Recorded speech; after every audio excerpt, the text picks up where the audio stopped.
बहुत समय पहले एक घना और खूबसूरत जंगल था। उस जंगल की सबसे बड़ी खासियत थी उसके रंग।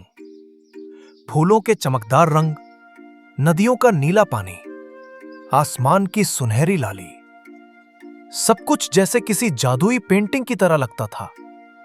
लेकिन एक दिन अचानक अजीब सी घटना घटी। जंगल के सारे रंग धीरे धीरे गायब होने लगे। फूल सफेद पड़ने लगे, नदियां बेरंग हो गईं और आसमान भी धूसर और उदास हो गया। जंगल के सारे जानवर डर और उदासी से भर गए। तभी मैदान में 4 दोस्त इकट्ठा हुए। पहला था चिंटू बंदर, शरारती, मस्तीखोर और हमेशा मजाक करने वाला। दूसरा था गोलू हाथी, मोटा, भोला भाला, खाने का शौकीन लेकिन अक्ल का धनी। तीसरी थी टीना तोता, छोटी सी मगर तेज दिमाग वाली। और चौथा था रॉकी खरगोश, तेज, निडर और हमेशा रोमांच के लिए तैयार। अरे ये रंग तो किसी ने चुराए हैं। अगर हम मिलकर कोशिश करें तो इन्हें वापस ला सकते हैं। गोलू ने सूंड हिलाकर कहा।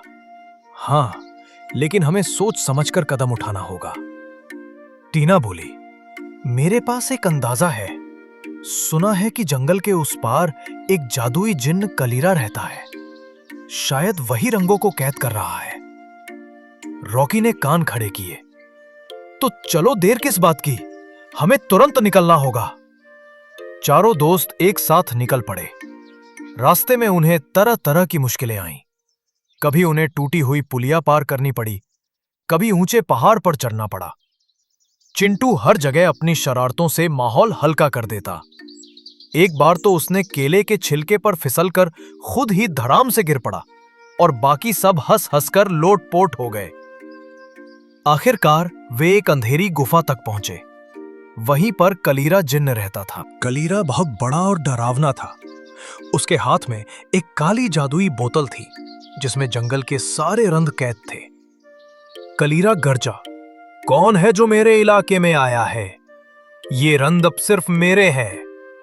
चिंटू बंदर तुरंत उछलकर बोला, अरे बड़े मियां, रंग आपके पास रहेंगे तो भी आप रंगीन थोड़े हो जाओगे। क्यों ना हमें भी थोड़े रंग उधार दे दो।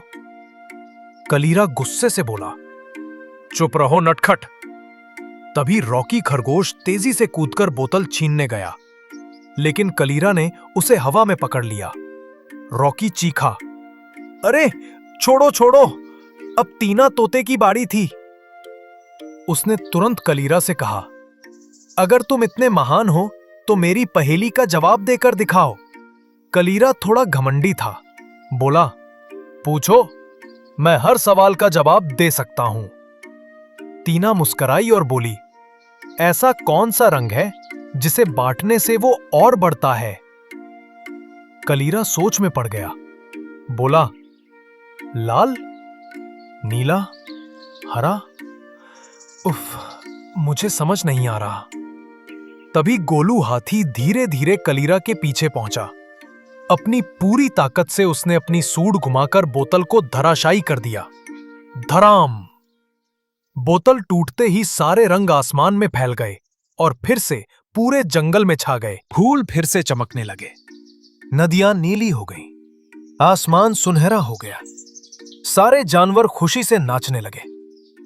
चिंटू ने मजाक करते हुए कहा, देखा, हमारी कॉमेडी और गोलू की सूंड दोनों ही काम आई। रॉकी ने हंसते हुए कहा, हां, और मेरी जरा सी जाल में फंसने की कला भी। सब जोर जोर से हंस पड़े। बच्चों, इस कहानी से हमें यह सीखने को मिलता है कि अगर हम मिलकर काम करें, अपनी अलग अलग ताकतों को सही जगह इस्तेमाल करें, तो कोई भी मुश्किल बड़ी नहीं होती। और याद रखो, हंसी और सकारात्मक सोच सबसे अंधेरे पल को भी रोशन कर सकती है।